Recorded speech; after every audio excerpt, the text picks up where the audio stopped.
Hey everyone, Tanner from Imagine Room Closets. Today we are showing off and announcing the Ugly Closet Contest winner from a couple of weeks ago. And they now no longer have an ugly closet. It is beautiful.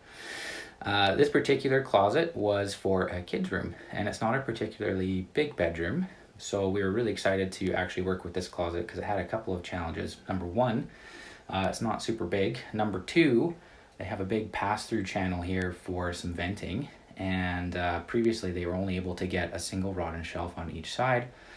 They were a wire shelf, which they were able to get a few things hung on it.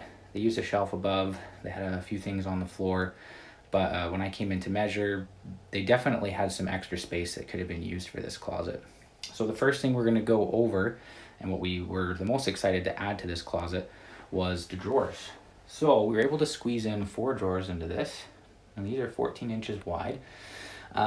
Normally we like to do wider drawers, but for a kid's closet, these actually work really well. So if they're a baby, you can easily stuff a bunch of diapers in here. It will fit sleepers, onesies, all those kinds of things. As you get older, socks and underwear will go in there as well. You can fold up their little shirts. It can also be used for toy storage as well. I know in my house, the couple bottom drawers are for pajamas, so things that they like to access often and change in and out of often. The other thing that we did also was soft closing drawers. We call these finger savers, because I know my kids are certainly not nice on drawers, and so we can avoid that and fix it. It's a super easy thing to do. These shelves above the drawers are all adjustable. So if you've got baskets, a 12-inch wide tower, you can fit most baskets from Walmart or Winners.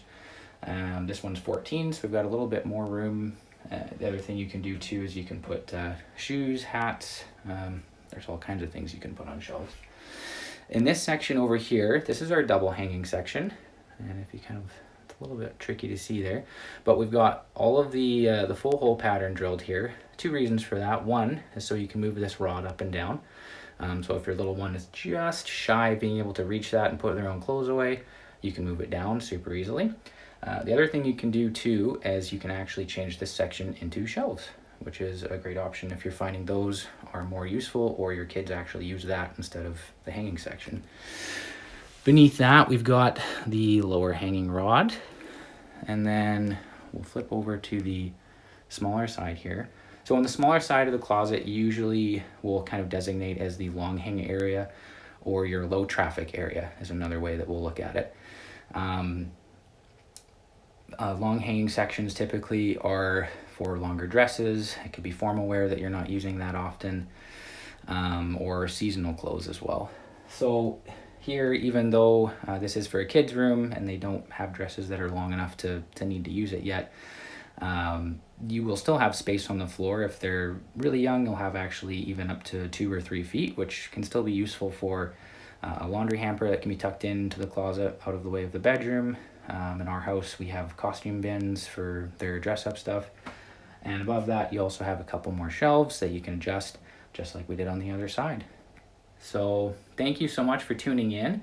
And if we can help you with your kid's closet or any other space in your home, please give us a call, leave us a message, leave us a comment. We'd be happy to help. We want to know what you think. How did this makeover turn out?